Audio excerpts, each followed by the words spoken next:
Flexible dieting. What is flexible dieting? Flexible dieting, if it fits your macros, counting macros, they're all a system of eating that you are to hit certain macronutrient targets to achieve the result that you're looking for. So those macronutrient targets are going to be, first of all, your calories, second is going to be your fiber, and then your macronutrient targets, so your protein, carbohydrates, and fats, in that order. Alcohol is going to be included into these. However, you should not be over-consuming this because there's no nutrient value in alcohol. So you're going to get a lot more nutrients from the other macronutrients. So what flexible dieting is not. It is not a specific diet. So it's not something that you have to follow.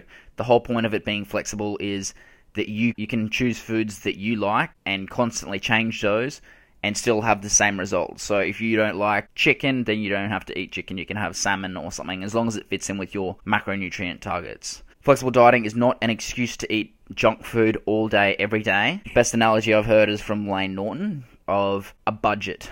So if you earn $100,000 a year and you spend $90,000 on a car, that's probably not going to be really that great. So if you fill up all your macros with Pop-Tarts or junk food, then it's not going to be the best use of your budget, your daily budget of calories.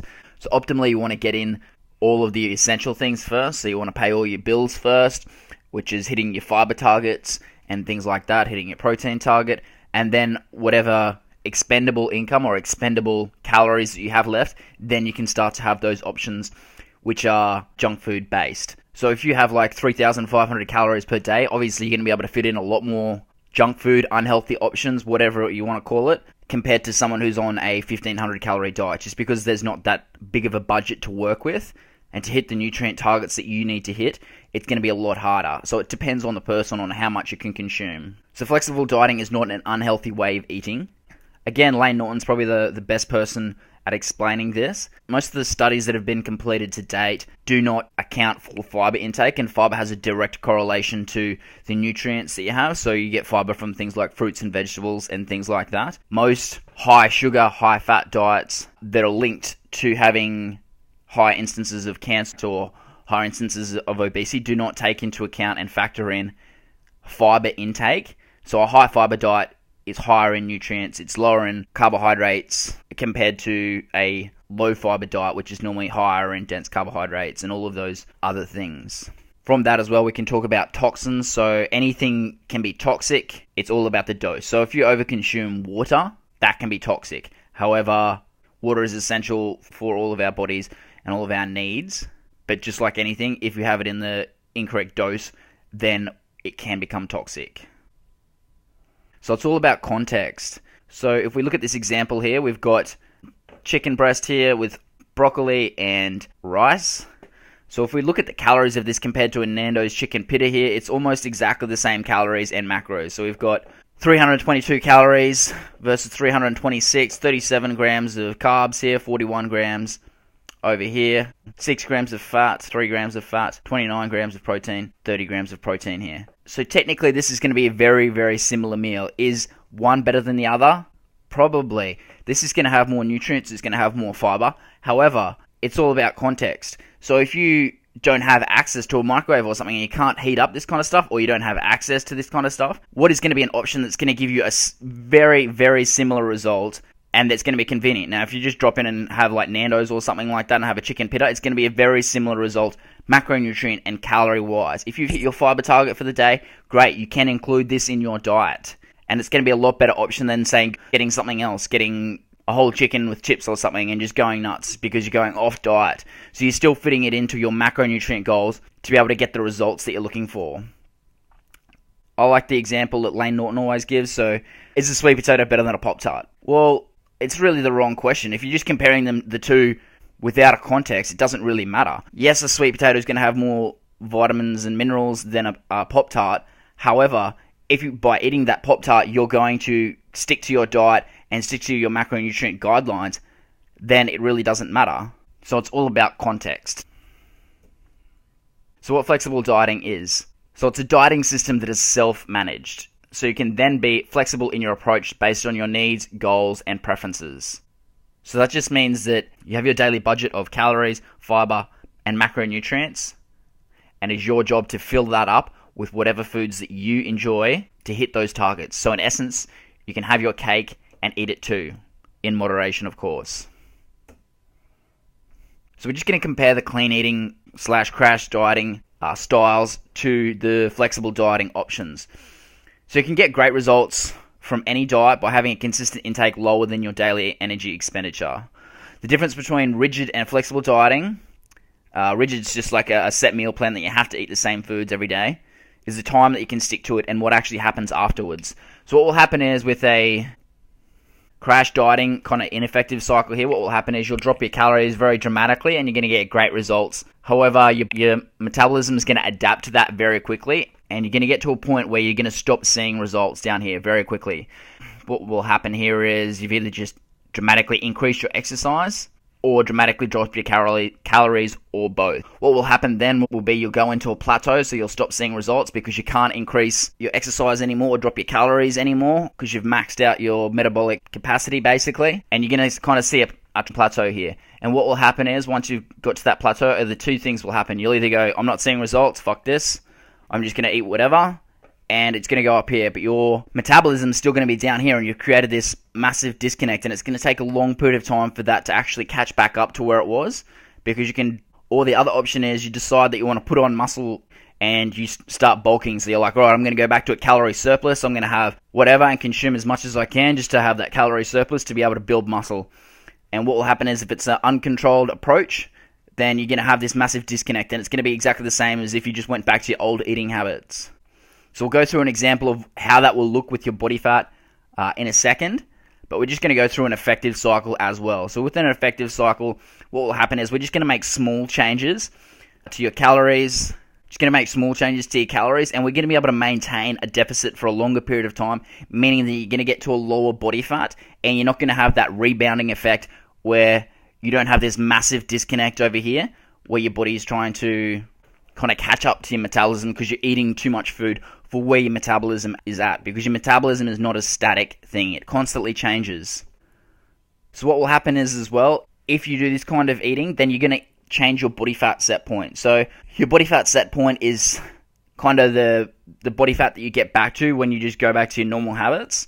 And it's going to increase if you do this kind of eating because it's that ineffective cycle. So your body fat set point is determined by like the number of fat cells you have. So if you do this massive increase of calories here, then you may increase your number of fat cells. So you can't actually decrease the number of fat cells that you have. You can only decrease the size. If you go back to this kind of eating and old habits, then the size will most likely increase, which is fat cell hypertrophy. And also fat cell hyperplasia is going to be the increase of the number of fat cells, and you can't decrease the number of those, so you're going to have a body fat set point which is actually higher. We're going to go through that in a little bit more detail in a second. So what will happen is, if you're looking at calories here, you notice how calories end up being higher. You'll most likely have higher calories if you've gone through a reverse dieting, flexible dieting cycle. So what will happen is we're going to drop body fat through here, active fat loss period here. Once we've got to this point of maintenance, we've decided that, hey, we want to add some muscle and increase our metabolism. So we start adding in extra calories in a controlled manner. A reverse diet is a great way to explain that because it implies that we're using a controlled manner to build muscle and increase our metabolism again. So you'll notice here that we're actually consuming more calories. So probably a bit the same body fat when we started over here, but we're consuming more calories. So it's going to be a net gain for us. So that's the effective cycle. So we're going to look at what happens with that long term. So this is just a quick visual representation of that. So if you're going on the clean eating kind of trend, you drop body fat really, really quickly. But what will happen is when you go back to old habits, then you tend to overshoot your original body fat here. And if you're consuming too much, then as we said before, you're going to have fat cell hypertrophy where the fat cells get bigger and the number of fat cells increase as well. So that just means that we're going to have a new body fat set point, which is going to mean it's going to be harder and harder for us to diet down. And over a period of time, what will happen is we're just going to keep getting fatter and fatter and fatter because it's an ineffective cycle. If you look at this, eventually you get to a point where your body fat doesn't even get down to your original body fat that when you first started. So if you continue to go through these cycles, then it just becomes extremely detrimental to your health. What will happen is with a flexible dieting trend is if we're doing it effectively, then you're going to drop body fat a little bit slower than compared to a clean eating and dramatic change. However, when we rebound or decide to add in muscle or increase our metabolism, what will happen is it's just going to be a small jump. And what will happen is we're going to have a lower body fat over a period of time than we would have originally. So we originally started at this green line here. We go through that cycle, we bottom out kind of there. Then at that point we decide to go into a maintenance kind of phase and increase our metabolism or add muscle. Our body fat will increase a little bit. It's going to completely depend on the person. And what will happen is then we can go into another cycle and drop body fat again. And over a period of time, our body fat is going to decrease. Our ability to lose weight is going to increase, which is exactly what we're looking for. The opposite is going to happen with the clean eating trend. So our ability to lose body fat is going to diminish, and it's going to be harder and harder over time once we repeat all of these cycles to be able to lose body fat. So you'll see this with some bodybuilding competitors. Every off-season they go through, they seem to get fatter and fatter in the off-season. It becomes harder and harder to diet down. That's because of that yo-yo dieting cycle. They purge and binge to be able to get down, and it's just not an effective cycle. So the mental aspect of eating. So if you have a list of good foods and bad foods that you can eat, then if you eat those foods, you're going to have a bad relationship with food because you're like, oh, I did the wrong thing, whatever. And you go into that what the hell kind of mode where I went off my diet a little bit, so I may as well just eat the whole pizza. Whereas the flexible dieting approach means as long as you can fit it in, you can have that. So if you have like the mindset of on-season versus off-season, so on-season you eat only what's on the meal plan, off-season you eat whatever you want, then that's not going to create a good relationship with food, and you're going to have that kind of binge and purge kind of cycle. So you binge after every comp and then have to exercise it all out to get back to where you were. If you have that relationship with food where you have good foods which are on your meal plan and then bad foods which are off your meal plan, you're most likely going to start craving those bad foods even more. You look at those people who do competitions who on a clean eating plan, they seem to post all of the foods that they're going to eat after their comp because they're not competing anymore, and then it's just going to have that massive calorie intake which is going to go back to this kind of cycle where they do really well, and then because they've had a massive increase of calories, they're going to have this massive jump back up, and they're going to create that disconnect, and they're going to put on body fat very, very quickly, which is not what you're looking for. So the fact of the matter is you can basically get results from any kind of eating. It all comes down to how easy it is to follow and how long you can follow it for. You only have a certain amount of willpower with your job, your relationships, with your eating. So if you use all of that up with your eating, then something else is going to suffer. So if you don't have to use much willpower because you don't have to stick to a set diet the entire time, you can be flexible in your approach and consume those other foods sometimes as long as they fit into your macronutrient goals, then you can consume those, and it's going to be a lot less stress on your body, and you're going to have a lot more willpower for other things in your life because you only have a limited amount of willpower. It all comes from the same kind of place. So I like to use the Tetris analogy. So everyone kind of knows about Tetris. Tetris is a game. It's just up on the screen here. When you're trying to get a certain line down the bottom here, and that's going to be the result that you're looking for. So if we use the analogy, each food is going to be a different shape, and it's going to be like a different macronutrient balance. So our goal is trying to complete each of those lines to hit our targets every single day. So what will happen is, over a period of time, the good thing about this is it means that we can choose which shapes are going to come out. So if we see this is the shape that's coming out here. If we look at the top left here, this is the shape that's going to be coming out over here. If we can choose those shapes, so if we can choose all of those shapes coming out like this one that's coming out now, then it's going to be a lot easier for us to hit our targets because we know what's coming and we can manipulate those to be able to get the result that we're looking for of hitting our macros, and that's going to relate to our goal that we're working towards. So what's also going to happen is if we mess up like we just did there, it's not going to be the end of the world. We can still make up for it and still hit our target for the week by creating those lines and, say, hitting a weekly target instead of a daily target. If we go over our carbs 10 grams for one day, that's going to be completely fine. We can still go under the next day for 10 grams of carbs and still get good results. It's not the end of the world, and you don't get into that what the hell kind of mindset, which is what happens when you do clean eating. So with this, it's just like anything. It's a skill. So over a period of time, you're going to become better and better at doing it because you'll learn what's in the different kinds of foods. You learn which ones fit where, and it becomes easier and easier over time as long as you stick with it.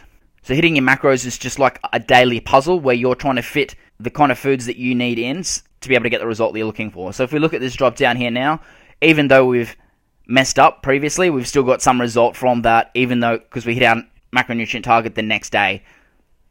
Because we went over 10 grams of carbs one day, and then we went under 10 grams for the next day. It doesn't have to be 100% perfect. You can still get the result that you're looking for if you do the right things over a good period of time and have that consistency. So a clean eating plan for this kind of analogy just means that we're kind of having the same blocks every single day. So that just means you have the same intake consistently for a period of time under your daily expenditure to be able to get those results. So that's all well and good. However, when we go off plan, if you go out to dinner or something like that, you're going to have different shaped blocks that are going to come in. With flexible dieting, that just means that we're going to use those blocks still and take them into our overall goal. Whereas on the clean eating kind of plan, what will happen is that's just normally added in on top because we've gone into the what the hell kind of mode and we don't know how to fit that in to our macronutrient goals. So clean eating still uses macronutrients, so it just has a set macronutrient goal by the foods that we're eating. So you still have a certain number of calories, certain number of fiber, certain number of carbs, protein, and fats, and that's consistent. That's the most important thing. We want to have consistency with our food. But then if we need to have other options, like we can't get to our chicken and rice and broccoli that we had for example before, then we can still fit it in to those macronutrient goals and still get results from that when things come up in life, because life is never perfect. There's always things that happen. You might drop one of your meals that you prepared and you don't have another one. So your option is go off diet or eat food off the floor. If you're on flexible dieting, you're like, hey, I can just get whatever and still fit that into my macronutrient targets. So that's what flexible dieting is. So the most common question after that is normally, what determines my macros? So it's going to be a wide variety of factors that are going to determine your macronutrients. So the best thing to do is going to be able to get a coach to be able to work out what your macronutrient target should be, because they're going to go through all the details that you need to have it customized to your needs. You can use something like MyFitnessPal. That's a great way to track it. However, the amount of things that they take into account is very limited. A coach is going to take into a lot more factors that are going to be specific to your goals and your needs. So your dieting history, the foods that you like and don't like, your medical history, your current body fat, current intake of food. So if you enter your details into MyFitnessPal, it'll give you some outputs. What will happen is your calories might be here. They might give you a new goal that's way down here, and you've already kind of started this cycle. Even though you're doing flexible dieting, you might have this massive gap here already because you have a big goal that you're working towards, and that's not what you're looking for, because your metabolic adaptation is going to be very fast from that. So we really want to make sure that we just kind of get those small changes. So a coach is going to be able to work out what the maximum kind of result that you can get from the minimum changes to your eating and training program. So that's what a good coach is going to be able to do. So a good coach is going to be able to take all those factors that need to be taken into account. If you just have the macros of, say, Mr. Olympia or something like that, his macros are going to be specific to him, so it's not going to get the results that you want for your body. The more customized and specific it is to your goals, then the higher chance you are of getting results. So that's why you just need to find a coach to be able to walk you through that process and change your macronutrient targets as they're required, because it's not a static thing. Your metabolism constantly changes. Also, your macronutrient targets are also going to need to change over a period of time. So you just need to be able to get a coach to be able to do that and walk you through that process to be able to get the highest chance of results that you're looking for. So that's flexible dieting. Thanks for watching.